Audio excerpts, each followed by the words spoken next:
El doctor Rafael Mendoza creyó que estaba frente a un caso rutinario de ansiedad, hasta que notó algo en la mirada de su paciente que solo había visto 3 veces en toda su carrera. Y en esas 3 ocasiones, la persona sentada frente a él había resultado ser responsable de múltiples desapariciones sin resolver. El consultorio del doctor Mendoza, ubicado en el 10º piso de un edificio céntrico de la ciudad, se sentía particularmente silencioso esa tarde de octubre. La luz del atardecer se filtraba a través de las persianas de madera, proyectando líneas alargadas sobre el diván de cuero color caramelo. Frente al doctor Mendoza estaba sentado Andrés Villalobos, 34 años, analista de datos en una empresa de consultoría.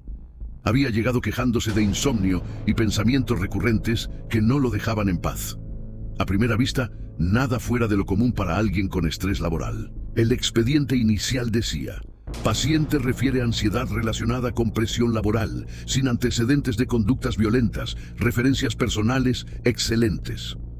Los datos apuntaban a un caso típico de saturación por exceso de trabajo. Pero algo, en la manera precisa en que Andrés describía sus pensamientos recurrentes, activó cada alarma en el cerebro entrenado del doctor Mendoza.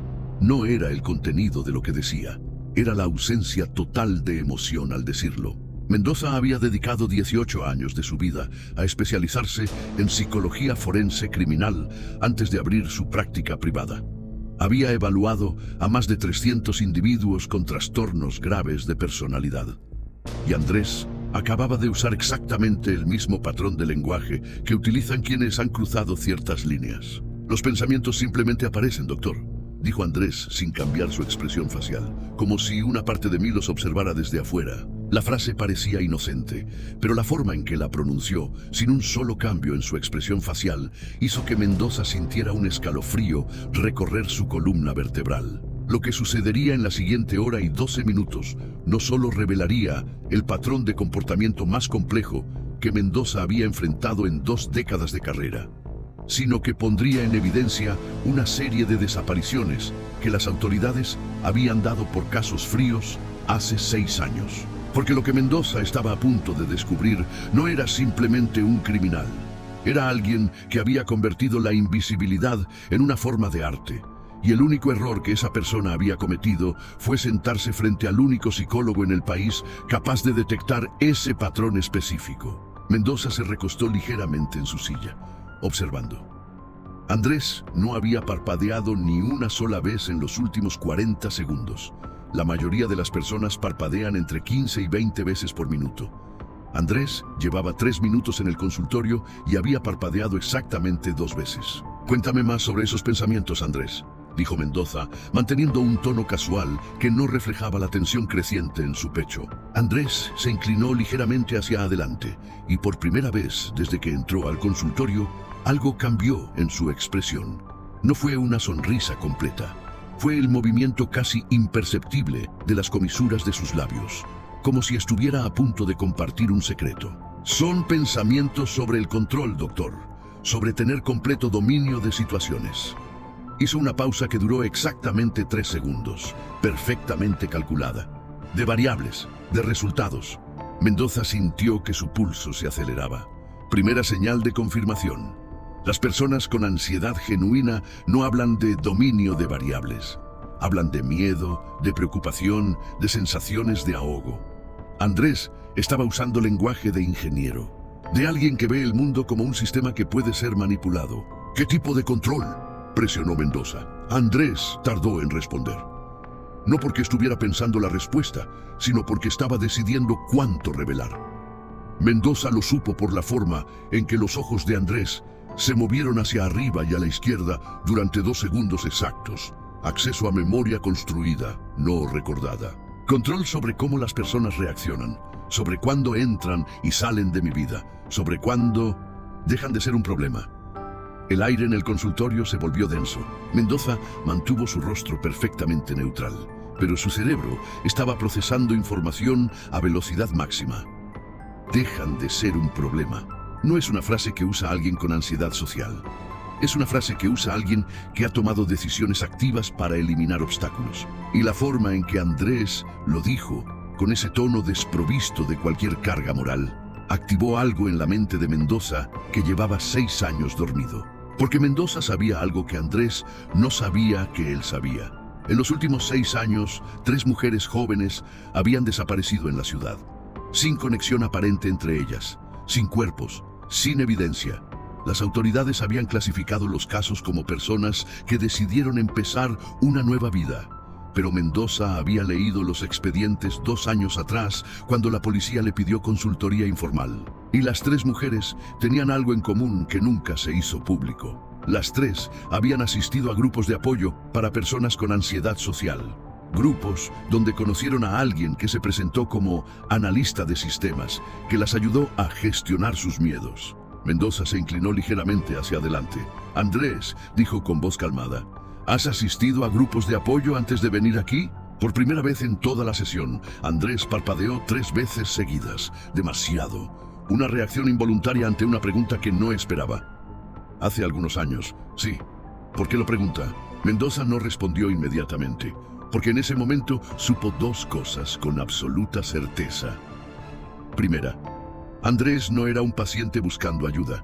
Era alguien probando los límites de su propia invisibilidad. Quería saber si realmente era tan inteligente como creía, si podía sentarse frente a un profesional y pasar desapercibido. Segunda, Andrés acababa de cometer su primer error real en probablemente 6 años. Había elegido al terapeuta equivocado, al único en la ciudad con suficiente experiencia forense para reconocer lo que estaba viendo. Y ahora Mendoza tenía una decisión que tomar en los siguientes 3 segundos. Confrontarlo directamente y arriesgarse a que Andrés saliera de ese consultorio y desapareciera para siempre. O jugar el juego. Fingir que no veía nada y construir un perfil completo antes de involucrar a las autoridades. Mendoza tomó su decisión. Solo curiosidad profesional.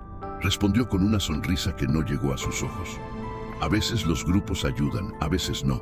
Cada persona es diferente. Andrés se relajó visiblemente. Creyó que había pasado la prueba. No sabía que la prueba acababa de comenzar. Háblame de tu trabajo, Andrés, dijo Mendoza desviando la conversación hacia territorio aparentemente seguro. Mencionaste que eres analista de datos. Andrés se animó. El cambio fue sutil, pero perceptible. Sus hombros se relajaron medio centímetro. La tensión alrededor de su boca disminuyó. Trabajo con patrones de comportamiento del consumidor. Encuentro las anomalías en sistemas aparentemente ordenados. Identifico dónde están los puntos débiles. Dijo con el primer atisbo de emoción genuina desde que entró al consultorio. Mendoza lo notó inmediatamente. Andrés usaba el mismo tono, la misma inflexión vocal al describir puntos débiles de sistemas que al mencionar control sobre personas. Para Andrés, todo era un sistema, incluso las personas. ¿Qué haces cuando encuentras esos puntos débiles?, preguntó Mendoza, manteniendo su tono casual. Los documento, los analizo, busco patrones más amplios. A veces puedo predecir comportamientos con semanas de anticipación. Andrés se inclinó hacia adelante. Es fascinante ver cómo las personas se comportan de maneras tan predecibles cuando creen que nadie está observando. Ahí estaba otra vez, esa frase, cuando creen que nadie está observando. No dijo cuando nadie está observando, dijo cuando creen. La implicación era clara. Alguien siempre está observando. Y ese alguien era Andrés. Mendoza decidió probar algo arriesgado. Y en tu vida personal, también observas patrones. Andrés se quedó completamente inmóvil. Durante 5 segundos que se sintieron como una eternidad, no movió un solo músculo. Ni siquiera respiró de forma perceptible. Era como si su cerebro estuviera procesando todas las posibles respuestas y calculando cuál era la más segura. Finalmente habló. «Doctor, ¿está tratando de analizarme?», preguntó con una sonrisa que definitivamente no era genuina. «Vine porque tengo problemas para dormir, no porque sea un... ¿qué? ¿Un sociópata?». La palabra cayó en el consultorio como una piedra en agua quieta. Mendoza no la había mencionado. Él había preguntado sobre patrones en la vida personal, una pregunta estándar en terapia, pero Andrés había saltado directamente a sociópata, lo cual significaba una de 2 cosas. O Andrés había investigado sobre trastornos de personalidad porque sospechaba que tenía uno, o sabía exactamente lo que era y estaba probando si Mendoza también lo sabía. Nadie mencionó esa palabra, Andrés. respondió Mendoza con calma perfecta. Simplemente pregunto cómo te relacionas con las personas cercanas a ti. Familia, amigos, pareja. Andrés se recostó en el diván. Su lenguaje corporal cambió completamente. Ya no era el paciente ansioso que había entrado hace 10 minutos. Era algo diferente. Más calculador, más consciente. No tengo pareja actualmente. Tuve algunas, nunca duraron mucho. Su tono era completamente plano, como si estuviera leyendo una lista de compras. Ellas decían que era distante, que no podía conectar emocionalmente, pero yo creo que simplemente eran demasiado complicadas, demasiado necesitadas. Tercera bandera de confirmación. Falta total de insight sobre sus propias limitaciones relacionales combinada con culpar externamente. Mendoza había visto este patrón exacto en 200 evaluaciones previas. Nunca fallaba. ¿Y tu familia? Mi padre murió hace 5 años. Mi madre vive en otra ciudad. Nos hablamos por teléfono cada 2 meses aproximadamente. Tengo 2 hermanos mayores. Nos llevamos bien, aunque no nos vemos muy seguido. Todo dicho en el mismo tono monótono, sin una sola variación emocional. Mendoza tomó nota mental. Relaciones superficiales con todos, sin vínculos profundos, sin nadie que notara cambios de comportamiento, sin nadie que hiciera preguntas difíciles. Era el perfil perfecto para alguien que necesitaba operar sin escrutinio. Andrés, voy a hacerte una pregunta que puede parecer extraña, pero es importante para entender tu situación. Mendoza hizo una pausa deliberada. ¿Alguna vez has lastimado a alguien físicamente? El silencio que siguió fue absoluto. 10 segundos, 15, 20. Andrés no rompió contacto visual, no se movió, no cambió su expresión. Simplemente permaneció ahí, mirando directamente a Mendoza con esos ojos color miel que no parpadeaban, como si estuviera tomando una decisión fundamental sobre cuánto podía confiar en este terapeuta. Finalmente habló. ¿Esto es confidencial, doctor? Y ahí estaba. La pregunta que Mendoza había estado esperando, porque las personas inocentes no preguntan sobre confidencialidad antes de responder si han lastimado a alguien. Las personas inocentes simplemente dicen no, y tal vez mencionan una pelea en la secundaria, pero Andrés acababa de revelar que tenía algo que proteger, algo que necesitaba asegurarse que permaneciera en ese consultorio. Todo lo que me digas aquí es confidencial, respondió Mendoza. Era técnicamente cierto, con una excepción enorme, a menos que represente peligro inmediato para ti o para otras personas. Andrés procesó esa información. Mendoza lo vio en la forma en que sus pupilas se dilataron ligeramente, en la forma en que su respiración, que había sido perfectamente controlada hasta ese momento, se aceleró apenas medio segundo. Nunca he lastimado a nadie de forma que pudiera probarse, dijo finalmente. La formulación era extraordinaria, de forma que pudiera probarse. No dijo, nunca he lastimado a nadie. Dijo que nunca lo había hecho de una manera que dejara evidencia. Era una confesión disfrazada de negación. Mendoza sintió que su corazón latía más rápido, pero mantuvo su expresión completamente neutral, porque sabía que este era el momento crítico. Andrés acababa de abrir una puerta, y Mendoza necesitaba decidir si entraba por ella completamente o si la dejaba entreabierta para regresar después.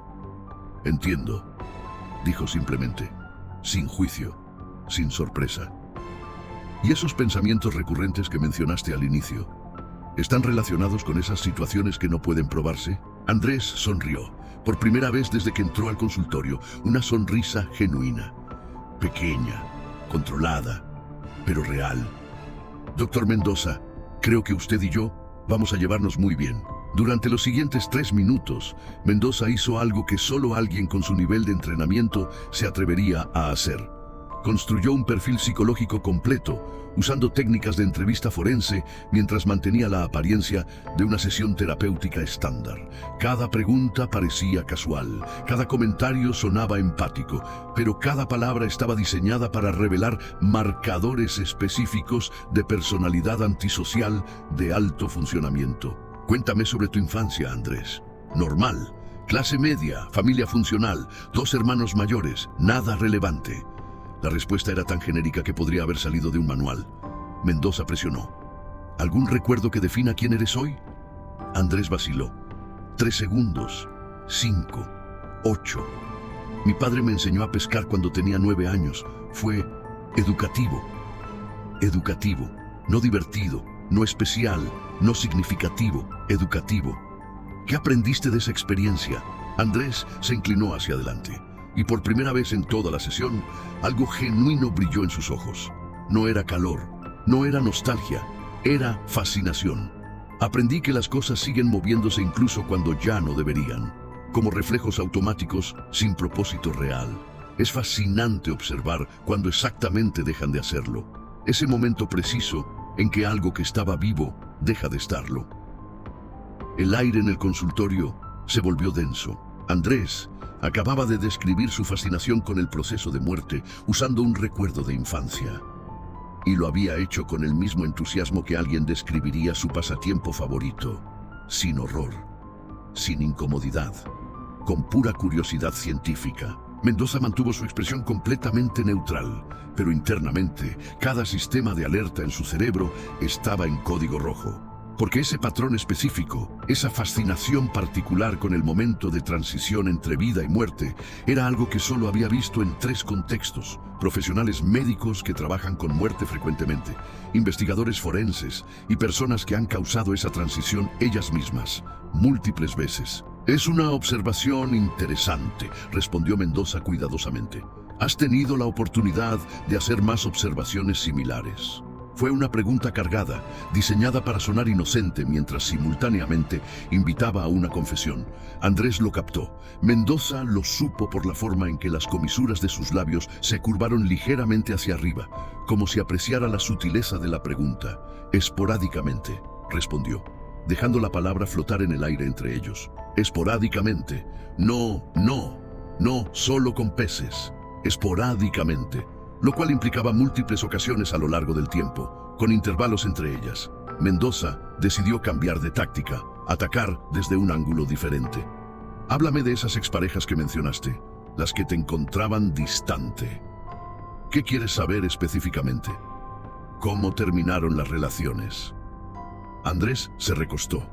Cruzó una pierna sobre la otra, gesto de comodidad, como si estuviera hablando del clima. La primera simplemente dejó de responder mis mensajes. La segunda dijo que necesitaba espacio. La tercera hizo una pausa. La tercera fue más directa. Dijo que había algo en mí que la asustaba, que cuando me miraba a los ojos sentía como si estuviera viendo a través de una ventana vacía. ¿Cómo te hizo sentir eso? Nada, respondió sin vacilar. Sentí nada, porque si era demasiado sensible para manejar mi forma de ser, entonces no era compatible conmigo. Las personas débiles son un desperdicio de tiempo. Ahí estaba. Falta total de empatía, más desprecio abierto por vulnerabilidad emocional. Mendoza continuó presionando. ¿Mantuviste contacto con alguna de ellas después? Con ninguna. Cuando algo termina para mí, termina completamente. No veo el propósito de mantener vínculos que ya no sirven. ¿Y ellas intentaron contactarte después? Andrés tardó en responder. Solo un segundo, pero fue suficiente. La primera lo intentó, un par de veces, pero eventualmente se detuvo. ¿Cuándo fue eso? Hace 6 años aproximadamente. 6 años. La primera desaparición había sido hace 6 años. Mendoza sintió que su pulso se aceleraba, pero mantuvo su voz perfectamente calmada. ¿Recuerdas su nombre? Gabriela. Gabriela Torres. ¿Por qué es relevante? Porque Gabriela Torres era el nombre de la primera mujer desaparecida, la que asistía a grupos de apoyo para ansiedad social, la que conoció a un analista de sistemas que la ayudó con sus miedos, la que dejó de responder llamadas de su familia un día de noviembre hace 6 años y nunca más fue vista. Mendoza no respondió la pregunta. En su lugar, preguntó, ¿y las otras 2? ¿También recuerda sus nombres? Carolina y Valeria, respondió Andrés sin vacilar, como si estuviera recitando una lista de compras. ¿Por qué tanto interés en mis exparejas, doctor? Carolina Méndez, desaparecida hace 4 años. Valeria Ruiz, desaparecida hace 2 años. Mendoza estaba sentado frente a alguien que acababa de nombrar a 3 mujeres desaparecidas sin resolver, como si fueran relaciones casuales que terminaron mal. Y lo había hecho con la misma emoción que alguien usa para hablar del clima. Solo quiero entender tu patrón relacional, respondió Mendoza. Era verdad, solo que no en el sentido que Andrés pensaba. ¿Patrón?, preguntó Andrés, y por primera vez algo parecido a curiosidad genuina apareció en su voz. Tus relaciones terminan abruptamente, sin contacto posterior, con mujeres que te encontraban inquietante. Mendoza hizo una pausa deliberada. Es un patrón interesante. Andrés se quedó inmóvil, procesando, evaluando, decidiendo cuánto podía decir sin cruzar una línea irreversible. Doctor Mendoza, dijo finalmente con voz perfectamente controlada, ¿qué crees que soy? La pregunta flotó en el aire, cargada, peligrosa. Mendoza tenía dos opciones. Podía retroceder, decir algo genérico sobre explorar patrones y mantener la fachada terapéutica. O podía dar el siguiente paso, mostrar sus cartas y ver cómo reaccionaba Andrés. Eligió la segunda opción. Creo que eres alguien que ha aprendido a operar sin ser detectado. Alguien que entiende sistemas lo suficientemente bien como para encontrar sus puntos ciegos. Alguien que ve a las personas como variables en una ecuación que puede ser optimizada. El silencio que siguió fue absoluto. Andrés no se movió, no parpadeó. Simplemente miraba a Mendoza con esos ojos color miel que no reflejaban ninguna emoción identificable. Y entonces sonrió. Una sonrisa pequeña, controlada, pero genuinamente complacida. Continúa, dijo simplemente. Mendoza se recostó en su silla, entrecruzó los dedos sobre su regazo. Adoptó la postura de alguien que está teniendo una conversación intelectual fascinante, no de alguien que está documentando una confesión. Personas como tú. Y estoy generalizando aquí, hablando de perfiles psicológicos, no específicamente de ti. Mendoza estableció una ficción útil. Son extraordinariamente buenas para leer a otras personas, detectar vulnerabilidades, identificar quién está buscando conexión y quién está buscando ser salvado. Andrés asintió lentamente, como un estudiante que aprecia una buena explicación. Y probablemente, continuó Mendoza, esas personas encuentran que las mujeres con ansiedad social son particularmente accesibles, porque ya están en un estado de vulnerabilidad. Ya están buscando a alguien que les diga que están seguras. Es lógico, respondió Andrés. Si alguien quisiera, digamos, practicar interacciones sociales complejas, esa sería la población ideal. Baja resistencia, alta necesidad de validación, sin redes de apoyo fuertes. Acababa de describir exactamente el perfil de sus tres víctimas, usando lenguaje hipotético. Y si esa persona, Mendoza mantuvo el mismo tono académico, decidiera que esas interacciones necesitaban terminar de forma permanente, probablemente lo haría de una manera que minimizara el riesgo de detección. Por supuesto, Andrés se animó, como si estuvieran discutiendo un problema de ajedrez interesante. Esa persona evitaría violencia visible, nada de sangre, nada de trauma evidente, tal vez algo que pareciera una decisión voluntaria de desaparecer. Las personas con ansiedad severa a veces hacen eso, simplemente se van. ¿Y los cuerpos? Mendoza dejó la pregunta sin terminar. No habría cuerpos, interrumpió Andrés. Esa sería la clave. Sin cuerpos no hay crimen, solo personas que decidieron empezar de nuevo en otro lugar. Acababan de tener una conversación completa sobre cómo cometer homicidio perfecto usando lenguaje hipotético. Y Andrés había revelado conocimiento específico sobre cómo las autoridades clasifican desapariciones sin cuerpos. Mendoza decidió probar algo diferente. Andrés, ¿por qué viniste aquí hoy? Realmente. La pregunta pareció tomar a Andrés por sorpresa. Por primera vez en toda la sesión no tenía una respuesta preparada. Yo, empezó. Luego se detuvo. Procesó. Quería saber si alguien podía verme, el verdadero yo, no la persona que finjo ser en el trabajo, no el analista educado que sonríe en las reuniones. Quería saber si alguien con entrenamiento real podría detectar lo que soy. ¿Y qué eres? Andrés se inclinó hacia adelante. Sus ojos, que habían sido cuidadosamente neutros durante toda la sesión, mostraron algo. No emoción, algo diferente, algo más parecido a curiosidad pura. No lo sé, doctor, por eso estoy aquí.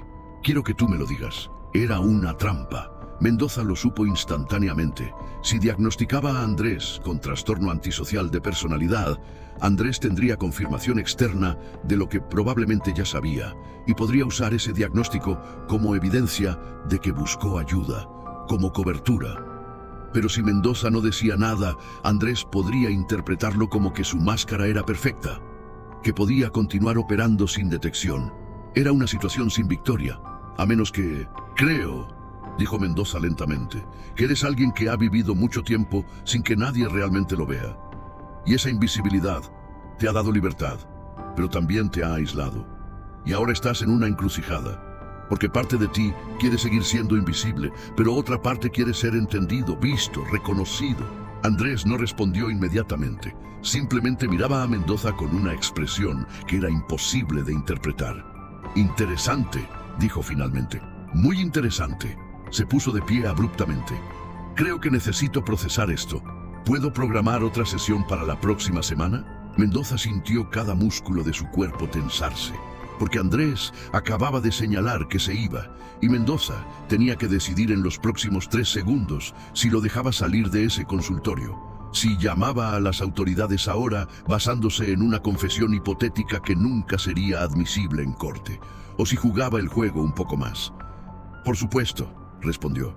Mi asistente puede ayudarte a programar en la recepción. Andrés asintió. Se dirigió a la puerta, pero antes de abrirla se giró. Doctor Mendoza, creo que me equivoqué. No viniste aquí buscando ayuda. Viniste aquí probando si eres más inteligente que yo. Mendoza mantuvo su expresión perfectamente neutral. ¿Y cuál es tu conclusión? Andrés sonrió, esa sonrisa pequeña y controlada que no llegaba a sus ojos. Todavía no lo sé, pero lo averiguaremos la próxima semana. ¿No crees? Abrió la puerta y salió. Mendoza se quedó sentado en su silla durante 30 segundos completos, después de que Andrés se fue, sin moverse, apenas respirando. Luego, con manos que temblaban ligeramente, sacó su teléfono y marcó un número que no había llamado en 6 años. Unidad de Análisis Criminal. ¿En qué puedo ayudarle? Habla Rafael Mendoza. Necesito que alguien revise los casos fríos de Gabriela Torres, Carolina Méndez y Valeria Ruiz. Creo que acabo de sentarme frente a alguien responsable de las 3 desapariciones y acaba de salir de mi consultorio. Lo que Mendoza no sabía mientras hacía esa llamada era que Andrés no había ido a la recepción a programar otra cita. Había salido del edificio. Había caminado 2 cuadras hasta un café y estaba sentado en una mesa al fondo, con su laptop abierta, buscando información sobre el doctor Rafael Mendoza. No era difícil de encontrar. Mendoza tenía un perfil público limitado, pero con las herramientas adecuadas, todo deja rastro. Andrés encontró artículos académicos que Mendoza había publicado hace años, casos en los que había sido consultor experto, y algo más interesante, un artículo de periódico de hace 12 años. Psicólogo forense ayuda a resolver caso de múltiples desapariciones.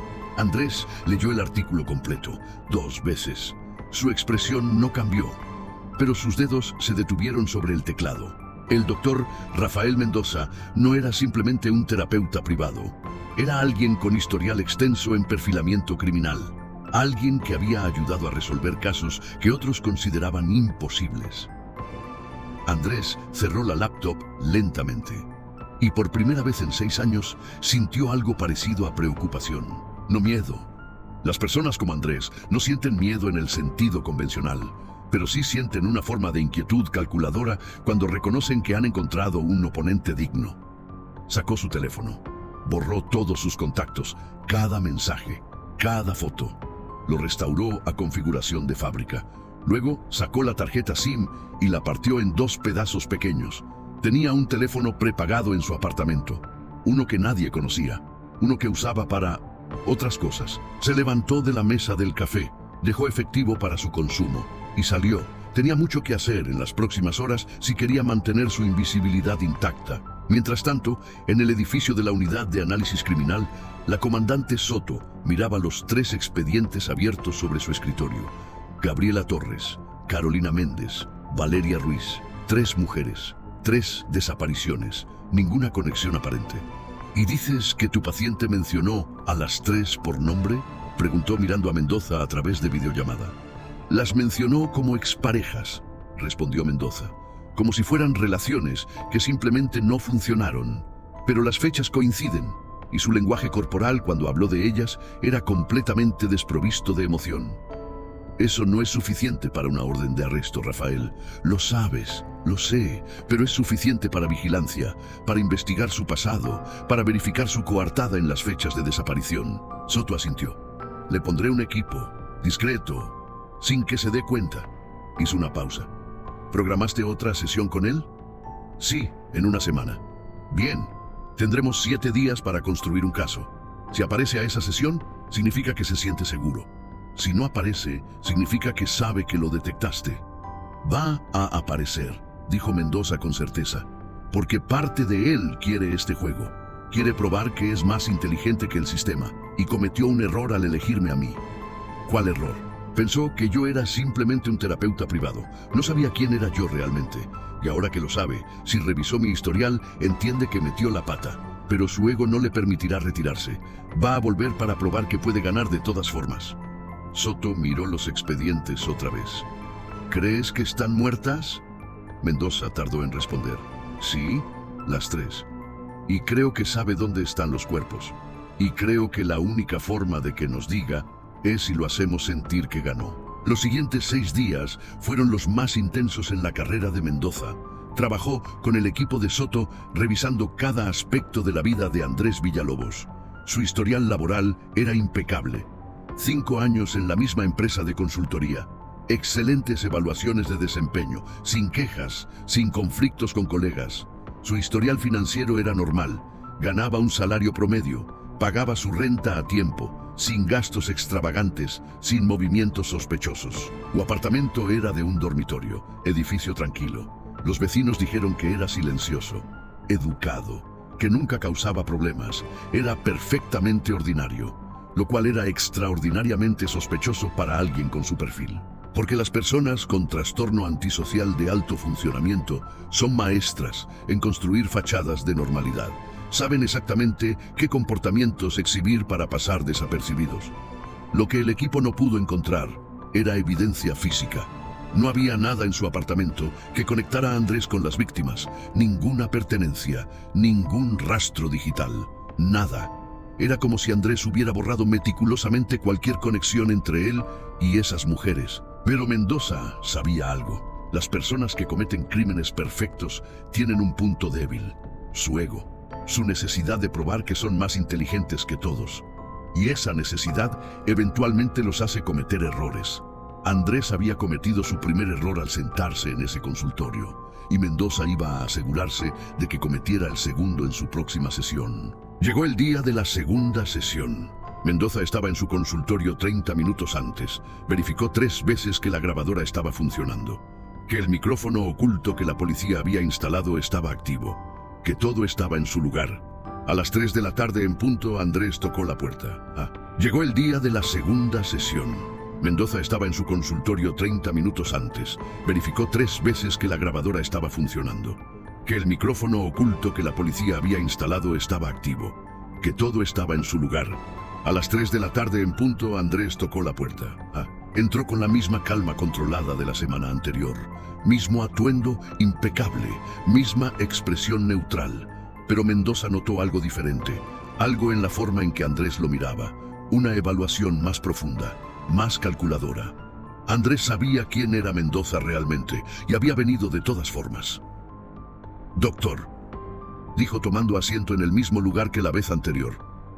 «Andrés, me alegra que hayas vuelto». «¿De verdad?», preguntó Andrés con una sonrisa pequeña. «¿O estás sorprendido de que apareciera?». Mendoza decidió ser directo.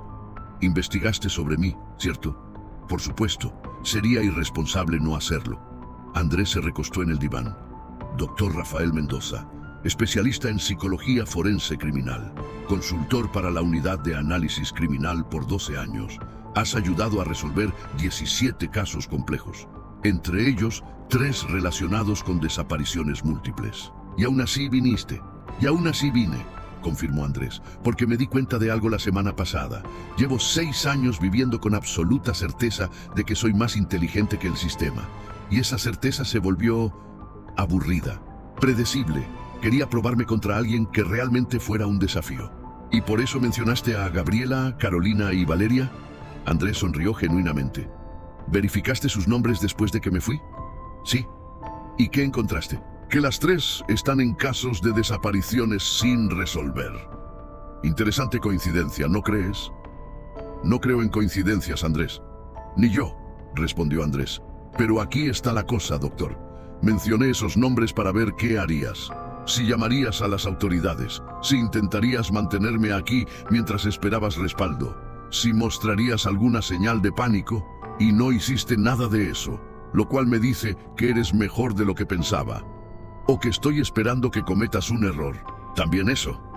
Andrés se inclinó hacia adelante. Entonces, ¿cómo vamos a jugar esto, doctor? ¿Vas a intentar sacarme una confesión grabable? ¿Esperas que diga algo que pueda ser usado en corte?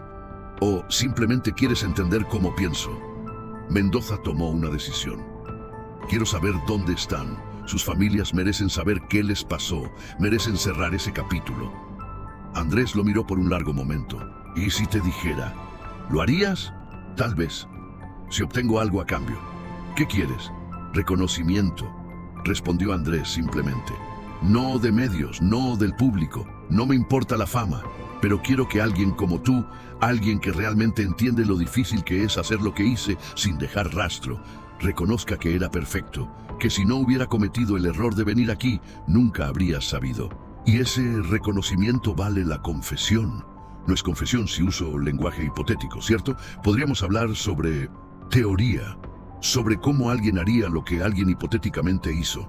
Y al final, tal vez menciono ubicaciones que podrían ser interesantes de explorar para propósitos académicos. Mendoza entendió lo que Andrés estaba ofreciendo. Una confesión disfrazada de ejercicio intelectual, información sobre las víctimas sin admisión legal de responsabilidad. Era moralmente repugnante, pero también podría dar cierre a 3 familias. Continúa, dijo Mendoza. Y Andrés continuó. Durante los siguientes 40 minutos, describió en detalle meticuloso cómo alguien hipotético podría seleccionar víctimas con perfiles específicos, cómo construir confianza a lo largo de meses, cómo crear situaciones donde la víctima confiaría completamente en su captor, cómo asegurarse de que nadie notara su desaparición hasta que fuera demasiado tarde para rastrear, y cómo disponer de evidencia física de manera que fuera imposible de encontrar sin información específica sobre ubicaciones. Todo dicho en lenguaje hipotético, todo técnicamente no admisible en corte, pero lo suficientemente específico como para que Mendoza supiera que cada palabra era verdad. Cuando Andrés terminó, el consultorio estaba en completo silencio. Las ubicaciones, dijo Mendoza finalmente. Andrés sacó su teléfono. Abrió una aplicación de mapas, marcó 3 puntos, luego le pasó el teléfono a Mendoza. Coordenadas interesantes para propósitos académicos. Mendoza miró la pantalla. 3 ubicaciones en áreas remotas fuera de la ciudad, lugares donde nadie habría pensado buscar. ¿Por qué?, preguntó Mendoza. ¿Por qué estás haciendo esto? Porque 6 años son suficientes, respondió Andrés. Porque el juego perdió su diversión cuando me di cuenta de que nadie estaba realmente jugando contra mí. Y porque si voy a terminar esto, quiero terminarlo con alguien que entienda completamente lo que logré. Se puso de pie. Gracias por las sesiones, doctor. Han sido iluminadoras. Caminó hacia la puerta, pero antes de salir agregó. Por cierto, sé que estás grabando esto. Sé que probablemente hay oficiales esperando afuera. Y sé que nada de lo que dije aquí puede ser usado contra mí porque todo fue hipotético. Pero encontrarás lo que necesitas en esas ubicaciones, y cuando lo hagas, entenderás que la única razón por la que está ahí es porque yo decidí que ya era hora. No porque me atraparan, sino porque elegí terminar el juego en mis propios términos. Abrió la puerta. Había 4 oficiales esperando en el pasillo. Andrés sonrió. Extendió sus manos. Supongo que necesitan hacerme algunas preguntas. ¿Oficiales? 3 semanas después, las autoridades confirmaron lo que encontraron en las 3 ubicaciones que Andrés había marcado. Suficiente evidencia para conectarlo definitivamente con las 3 desapariciones. Pero no de la forma que esperaban. No encontraron cuerpos, encontraron pertenencias personales, documentación meticulosa, registros que solo el responsable podría haber mantenido. Andrés había construido su propia evidencia, como si siempre hubiera planeado eventualmente revelarla. En su juicio, Andrés no dijo una sola palabra. Su abogado argumentó que la confesión en el consultorio de Mendoza era hipotética y no admisible, pero la evidencia física era irrefutable. Fue sentenciado a 3 cadenas perpetuas, sin posibilidad de libertad condicional. Mendoza testificó como experto, describió el perfil psicológico, la falta completa de remordimiento, la necesidad de reconocimiento que eventualmente llevó a Andrés a revelar su propia evidencia. Después del juicio, las familias de las 3 víctimas vinieron a agradecer a Mendoza. con lágrimas en los ojos, con preguntas sobre por qué sus hijas, por qué alguien haría eso. Mendoza no tenía respuestas que pudieran satisfacerlas, porque la verdad es que algunas personas simplemente carecen de la capacidad para empatizar, para ver a otros como seres humanos completos. Para ellas, el resto del mundo son variables, herramientas, cosas, y no hay cantidad de terapia o intervención que pueda crear algo que nunca existió. Pero Mendoza aprendió algo de ese caso. Aprendió que las personas como Andrés tienen un punto débil fundamental: su necesidad de ser reconocidos como superiores, su incapacidad para tolerar la idea de que sus logros pasen desapercibidos, y esa necesidad puede ser usada contra ellos. Años después, Mendoza escribió un artículo académico sobre el caso, sin usar nombres reales, analizando el patrón, los marcadores lingüísticos, las señales de alerta.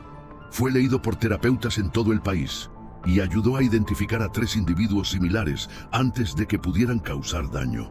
Porque ese es el verdadero propósito de entender estos patrones, no para fascinarse con la oscuridad, sino para poder reconocerla y detenerla, antes de que alguien más se siente en un consultorio y describa sus pensamientos recurrentes con la misma falta de emoción con la que Andrés lo hizo. Porque hay más personas como Andrés ahí afuera, operando en las sombras, convencidos de su propia superioridad y esperando el momento en que alguien finalmente los vea por lo que son. La pregunta es, ¿serás capaz de reconocer las señales cuando las veas?